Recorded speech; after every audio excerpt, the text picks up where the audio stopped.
Councillor Perks. Thank you, Speaker. There are moments when this chamber doesn't just speak for Toronto, we speak for the province, we speak for the country. This is one of those moments. Right now, in both Canada and Ontario, the system is failing. Elected officials have one job. That's to prudently take public money and improve the quality of people's lives. That's our job, that's it. Between what we have heard on our capital asset report and what we have heard about Bill 185, it is plain that the actions of the federal government and the provincial government are deteriorating the quality of life for people who live in Toronto, people who live in Ontario, and people who live right across Canada. At committee, I talked about a dramatic change that's happened in the relationships between the three orders of government over the last few decades. In the mid-50s, when Metropolitan Toronto was created, at that time, municipalities owned and were responsible for 1/3 of the infrastructure in the country. Today, municipalities are responsible for 2/3 of the infrastructure in the country. It's doubled.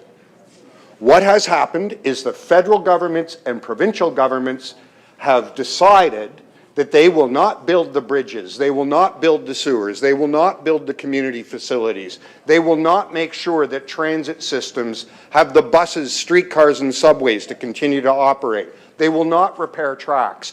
They instead will say to municipalities who are only allowed to collect property taxes, you fix it. This is untenable. Mr. Conforti made it very clear, of the assets we are responsible for, we can maintain 1/3 of them.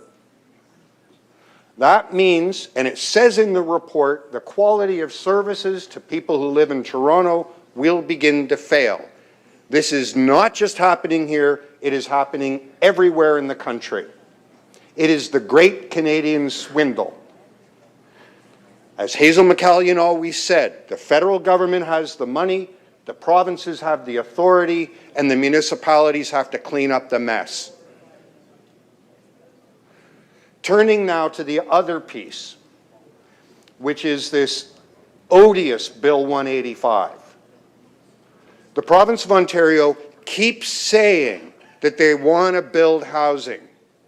Interestingly, what they have done in planning legislation is to take away $1 billion that we had earmarked over the next decade to literally build affordable housing. They took the money away.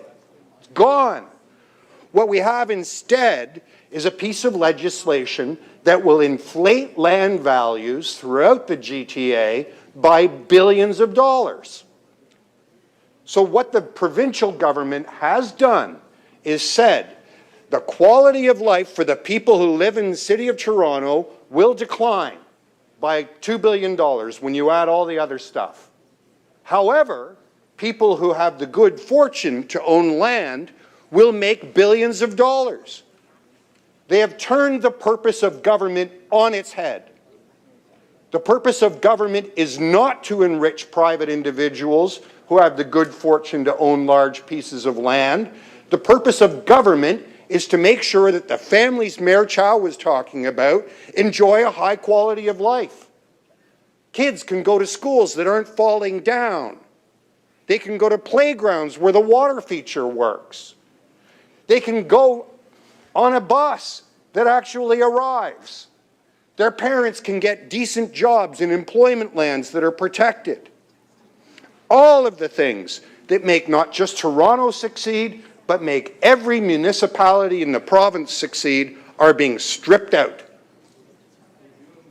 We need to send a strong message, not just on behalf of Torontonians, but on behalf of Ontarians and Canadians, that the quality of life they live matters to this government and should matter to all governments.